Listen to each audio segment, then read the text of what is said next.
Hello, my people. Welcome to Life Law Podcast. I am your host, Debbie Joesi Ajom. It's super amazing to be sitting here recording this. It's been weeks, and I'm so sorry for my silence and my absence. I went to camp, NYC camp, like I told you all in my last episode, and somehow I couldn't record even before I left. Things just got busy for me. I was running helter-skelter, running up and down. I didn't have time to record.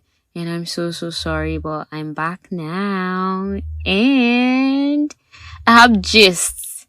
But you guys know me now. The gist will be in form of fiction.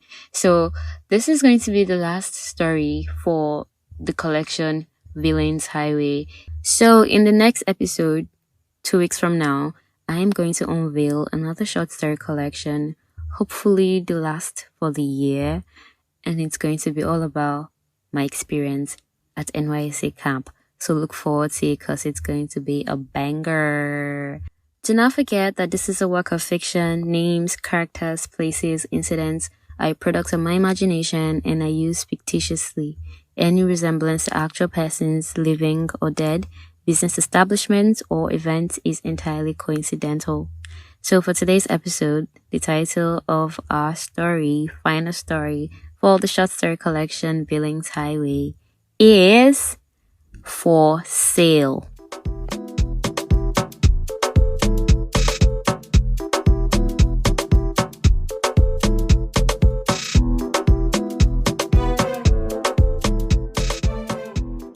I want to sell my daughter.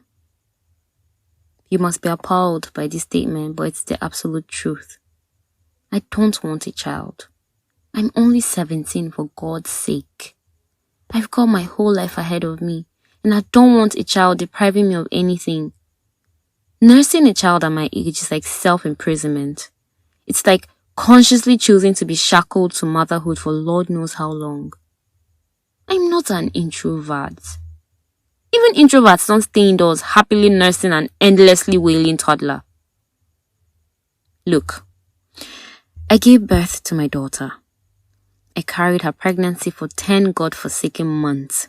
And I promise you there was nothing I didn't do to get rid of the alien growing inside me during the first and second trimester of my pregnancy. Absolutely nothing. So in case you're wondering why I didn't get an abortion, there you have it. I tried, okay? I tried so hard I almost lost my life. And I'd rather die by Nnamdi choking me than by the hands of this little demon. Okay, so maybe that was harsh. But that's how I feel about this child. My child. It's crazy. I'm a free spirit. And I hate it that this baby wants to tie me down. Oh, shut up. Now she started crying again. It's like she never gets tired of crying. She's never happy. What sort of a child is this? Anyway, I'll tell you why and how I found myself in this gory situation while my daughter cries because she's not getting any milk from my chest. So, I left home at 16. Yes, you heard right. I wanted to go to parties, hang out with friends, and explore my budding sexuality. But you would agree with me that all the aforementioned are not possible in a strict Catholic Igbo home, especially when you're a daughter. Naza! If na me born you, come off for this house. Those were my mother's words to me the one time I decided to rebel. The one time I chose not to sneak out. Did I pay heed to her threat? Not at all. I left. And boy, did I have a thrilling time at the party. If I'd missed that party, I wouldn't have forgiven myself for ever listening to my mother. There was great music, alcohol, marijuana, drugs, and ultimately sex. I was too wasted to sneak into my room through my parents' back door. So I ended up in the house of our hot neighbor whom I'd met at the party. He lived with his uncle, a man who was barely around, next door.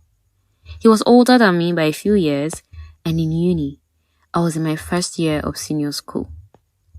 When I snuck into the house hours later, reeking of alcohol, weed, sweat, and coitus, I didn't expect a koboko to welcome me. Mommy! I'd shrieked in pain.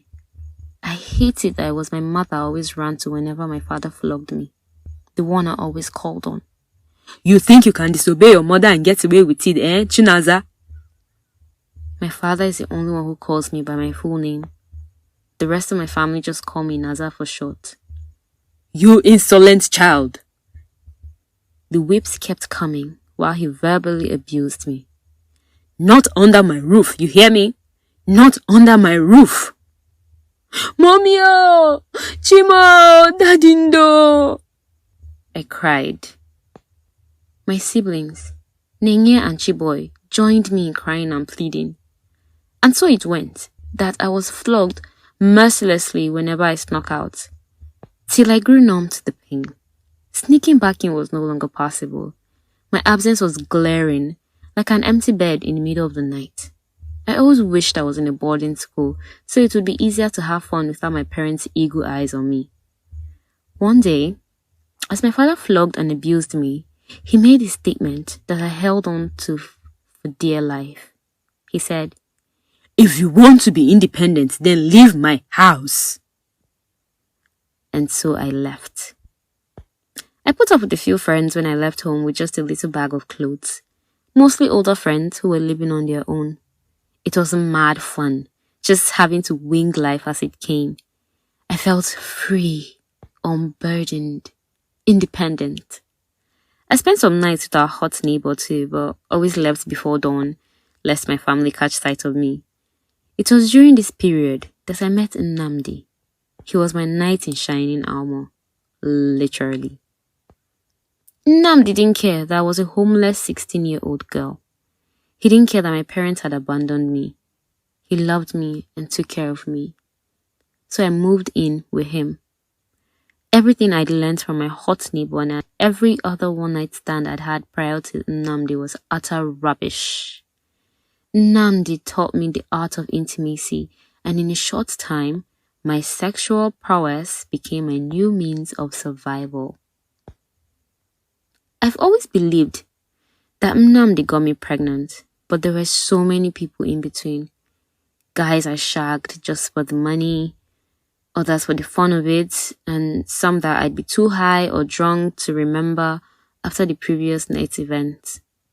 I knew I'd be damned to pin the pregnancy on Nnamdi. He knew it too. I got pregnant at 16, just a few months after leaving home. I was pretty much a dropout at that point, but I'm still young, can always go back to school. That's not even close to my worries anymore. I just want to get rid of this baby. Trust me when I say no guy wants to sleep with a pregnant teenager on the loose. Their one-liner is either, "Where's the father?" or "Who's the father?" So, as you must have figured out, it became harder to survive on my own with a growing fetus, out in the streets with no job and no secondary school certificate. So after all attempts to terminate, the pregnancy proved unsuccessful. I packed my bag and went home. Yes, I know, I'm shameless, but you would have done the same in my shoes. I had nowhere else to go. My friends were getting tired of me and my unending cravings and mood swings. Home was where I knew I'd be accepted wholly and fully. "Are you tired of being independent now?" were my father's words to me when I arrived. If he had noticed my obvious baby bump, he didn't comment on it. My mother, on the other hand, gave me the verbal lashing of a lifetime. "Naza! Mwam! What have you done to yourself, my daughter? Go school, you say no. Now you don't carry belle come house. See as I dey suffer for una. You no fit pity me and your father, Naza? Why you do this thing to yourself?" Fat tears started falling down her face, and next thing I knew, she was shouting, "Mwamwanye bulamo!" telling the whole world that her daughter had killed her. The atmosphere in the house became somber, bleak, and cold Almost like with my return, all the colors and warmth had vanished. My father ignored me, but paid my hospital bills. My mother cried when every day passed, and I didn't tell her who was responsible for my pregnancy. It would have broken her heart more if I'd admitted to not knowing. So I kept mute to her prodding. That's it. That's my story. Now I have this baby, and I don't want her. I should leave her here with my mother, but I need money. So if perhaps you crave a bundle of joy in wailing form, or know anyone who might need a baby girl, I have one for sale.